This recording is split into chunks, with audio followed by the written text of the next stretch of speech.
नमस्कार मंडळी, मी अमल. तुम्ही ऐकत आहात लर्निंग स्टॉक्स पॉडकास्ट. या पॉडकास्टमध्ये आपण बोलणार आहोत स्टॉक मार्केटबद्दल, टेक्निकल ॲनालिसिसबद्दल, फंडामेंटल ॲनालिसिसबद्दल, प्रोफेशनल ट्रेडिंग म्हणजेच रिझल्ट ओरिएंटेड ट्रेडिंगमध्ये येणाऱ्या प्रॉब्लेम्सबद्दल आणि त्याच्या सोल्युशन्सबद्दल देखील. हा अनुभव खूपच इंटरेस्टिंग असणार आहे, एंटरटेनिंग असणार आहे. यातून तुम्हाला खूप काही शिकायला मिळणार आहे आणि त्यातून तुम्ही अधिक चांगले ट्रेडर किंवा इन्व्हेस्टर बनू शकणार आहात. चला तर मग सुरू करूया आजचा एपिसोड. दिव्यानी काही वर्षापूर्वी म्युच्युअल फंडमध्ये SIP सुरू केली होती. बरं चाललं होतं तिचं, रिटर्न्स पण व्यवस्थित मिळत होते. मग तिला एक दिवशी भेटला दर्शन. हा दर्शन तिला म्हणाला की मी फावल्या वेळात ऑप्शन्सचं ट्रेडिंग करतो आणि रोज प्रॉफिट कमवतो. त्या दिवशी दिव्याला तिच्या म्युच्युअल फंड इन्व्हेस्टमेंटमधून मिळणारा परतावा खूपच स्लो आहे असं वाटायला लागलं. दर्शन पण त्याच्या ऑप्शन्समधल्या टुकूटुकूमध्ये खुश होता. त्यात प्रचंड एक्साइटमेंट होती. सतत काहीतरी फारच महत्त्वाचं घडतंय आणि त्यात आपला रोल खूपच क्रिटिकल आहे असं वाटायचं.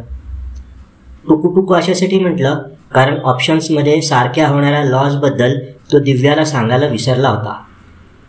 मग दर्शनला भेटला दिविज, जो स्विंग ट्रेडिंग करायचा. आपलं काम सांभाळून ट्रेडिंग करायचा. चांगला प्रॉफिट होतो, वेळ पण मिळतो, रिलॅक्स राहता येतं असं त्याचं म्हणणं. एके दिवशी या तिघांना भेटले काका. आता हे काका स्कॅल्पिंग करायचे. म्हणजे काय तर खूप सगळे शेअर्स एकदम घ्यायचे आणि थोड्या प्रॉफिटला सेल करायचे. हा प्रॉफिट ते इन्व्हेस्ट करायचे लॉंग टर्मसाठी. मग ह्या सगळ्यांना भेटली प्रगती, जी फक्त IPOमध्ये इन्व्हेस्ट करायची. मागच्या काही महिन्याचा डेटा तिने दाखवला. 50% प्रॉफिट, 90% प्रॉफिट, 150% प्रॉफिट, 250% प्रॉफिट. आणि ह्या चौघांना आपली प्रगती होतच नाही आहे की काय असं वाटायला लागलं. Welcome to the world of stock market trading and investing. इथे आल्यावर तुम्हाला आत जाण्यासाठी अनेक दरवाजे दिसणार आहेत.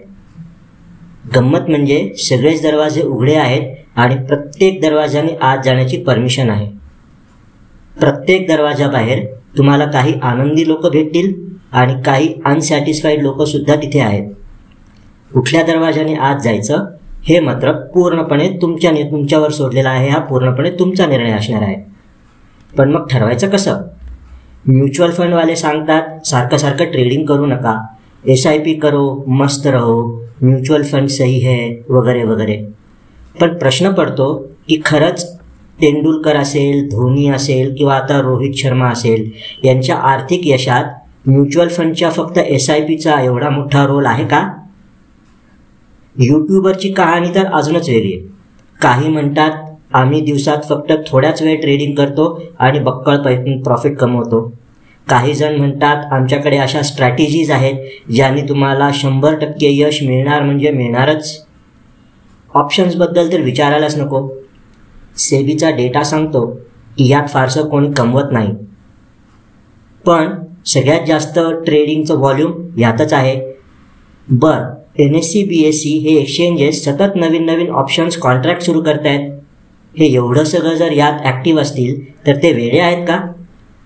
आणि आता तर काय शेअर मार्केटचे क्लासेस पण निघाले.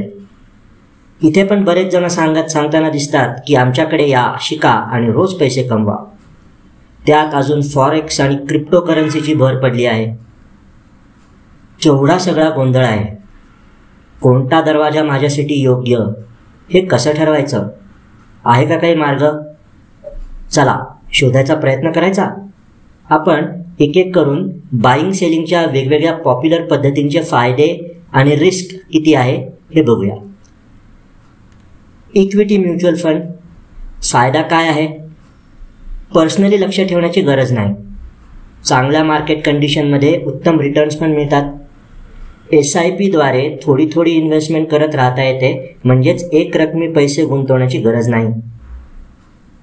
रिस्क काय आहे तर इक्विटी म्युच्युअल फंड हे मार्केटवर अवलंबून आहेत. त्यामुळे खराब मार्केटमध्ये लॉस देखील होऊ शकतो.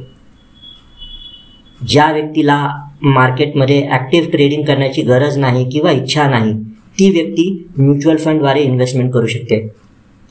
2 गोष्टी इथे लक्षात ठेवण्यासारख्या आहेत.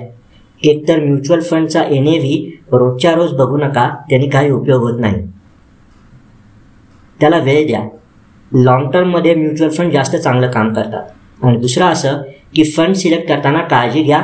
तुम्हाला तुमचे गोल्स जे आहेत, तुमचे टार्गेट्स जे आहेत, तिथपर्यंत घेऊन जाणारा म्युच्युअल फंड किंवा त्या म्युच्युअल फंडची स्कीम किंवा म्युच्युअल फंड मॅनेजर हे निवडा, म्हणजे मग नंतर जास्त त्रास होत नाही. इक्विटी ट्रेडिंग फायदे काय आहेत? तर सेकंड इन्कम सोर्स तयार करता येतो, उत्तम पद्धतीने तयार करता येतो. रिस्क काय आहे? जर ट्रेड मॅनेजमेंट चुकलं तर कधी कधी ट्रेडिंग आणि बाकीची कामं एकत्र सुरू ठेवायला खूप त्रास होतो. बरेच वेळा ओव्हर ट्रेडिंग आणि त्यातून लॉस हे देखील होतं. ट्रेडिंगसाठी, ॲनालिसिससाठी वेळ द्यावा लागणार आहे. सो इक्विटीमध्ये ॲक्टिव्ह ट्रेडिंग करायचं असेल तर पहिले हे नक्की करा की यासाठी तुमच्या कामातून तुम्हाला वेळ काढता येईल का. इक्विटी इन्व्हेस्टमेंट फायदे काय आहेत? तर आपल्याकडे असलेला पैसा वाढवण्याचा एक चांगला मार्ग हा ठरू शकतो. रिस्क काय आहे? तर बरेच वेळा असं दिसतं की इन्व्हेस्टमेंट करताना कॅपिटल नीट वापरलं जात नाही. एकतर खूप कमी किंवा खूप जास्त शेअर्स घेतले जातात. कधी कधी तर असं होतं की खूप सगळ्या कंपन्यांचे थोडे थोडे शेअर्स घेतले जातात, ज्यामुळे मनासारखा रिटर्न मिळायला त्रास होतो. इन्व्हेस्ट केलेल्या कंपनीबद्दल किंवा सेक्टरबद्दल नीट माहिती नसल्यास इन्व्हेस्टमेंट अपेक्षित रिटर्न देत नाही. त्यामुळे इक्विटी इन्व्हेस्टमेंट करायची तर अशाच कंपनी किंवा सेक्टरची निवड करा ज्याबद्दल तुम्हाला माहिती आहे किंवा तुम्ही माहिती व्यवस्थितपणे मिळवू शकता. Futures and options full time trader बनायचे असल्यास F&Oचं ट्रेडिंग म्हणजेच फ्युचर्स अँड ऑप्शन्सचं ट्रेडिंग येणे आवश्यक ठरतं. रिस्क काय आहे? कमी कॅपिटल लागतं म्हणून ऑप्शन्समध्ये ट्रेड करण्याची सध्या मानसिकता दिसते. ही बिलकुल योग्य नाही. लॉस झाला तरी कमी होईल असे वाटते, पण एक लक्षात ठेवा की सततच्या लॉसमुळे फक्त कॅपिटल नाही तर कॉन्फिडन्स पण लूज होतो. F&Oसाठी भरपूर वेळ द्यावा लागतो. हे ऑलमोस्ट फुल टाईम कामच आहे. तो वेळ आहे का याचा आधी विचार करा. टार्गेट प्रॅक्टिकल ठेवा. प्रत्येक ट्रेडमध्ये 10 का 20 करण्याचा विचार सोडावा लागेल. IPOचे फायदे काय? तर डिमांड सप्लाय आणि कंपनीबद्दल नीट माहिती मिळवल्यास कमी वेळेत उत्तम प्रॉफिट तुम्हाला मिळवता येऊ शकतो. काही रिस्क आहे का? IQ माहितीवर किंवा कमी कॅपिटल लागतं म्हणून कधी कधी IPOसाठी अप्लाय केले जातं, हे टाळायला पाहिजे. IPO अलॉटमेंटची शक्यता ही नेहमीच 50-50 असते. त्यामुळे चांगल्या कंपनीमध्ये लिस्टिंग नंतर देखील शेअर्स विकत घेण्याची तयारी ठेवावी लागते.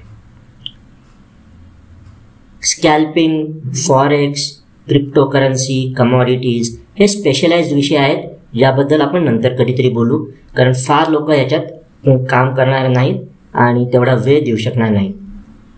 तुमच्या गरजेप्रमाणे तुम्ही कोणतीही एक किंवा अनेक पद्धतीचा वापर नक्कीच करू शकता. तुम्ही निवडलेल्या पद्धतीत जर तुम्हाला लॉंग टर्म सक्सेस मिळवायचा असेल तर 2 गोष्टी आहेत ज्याबद्दल तुम्हाला भान सतत ठेवावं लागेल. एक म्हणजे निश्चित असं टार्गेट ठेवा आणि त्यानुसार काम करा. पैसा कमवायचा आहे हे अर्धवट उत्तर झालं. किती, कशासाठी हे पण ठरवा. दुसरं असं की दुसरे काय करतायत याकडे लक्ष देत बसू नका. एखाद्याच्या कामाने इन्स्पायर होणं नक्कीच चांगलं, पण आंधळेपणाने त्याचं अनुकरण करणं किंवा तो काय करतो हे सतत कॉपी करण्याचा प्रयत्न करणं किंवा त्याला एवढे पैसे मिळत आहेत मग मला का मिळत नाहीत हा विचार सतत डोक्यात राहणं हे टाळायला पाहिजे. सो तुम्ही कोणत्या दरवाजाचा वापर करणार? हवं तर हा पॉडकास्ट तुम्ही पुन्हा एकदा ऐका, शांतपणे विचार करा, तुमची गरज निश्चित करा आणि मग ठरवा. याबद्दल काही प्रश्न असतील तर तुम्ही आम्हाला नक्की विचारू शकता. पैसा तुमचा आहे, मेहनतीने कमवलेला, तो रिस्पॉन्सिबली वापरा. आजचा एपिसोड तुम्हाला आवडला असेल तर तुमच्या मित्रांबरोबर नक्की शेअर करा. अशीच बरीच उपयोगी माहिती असणार आहे पुढच्या एपिसोडमध्ये देखील. सो ऐकत राहा.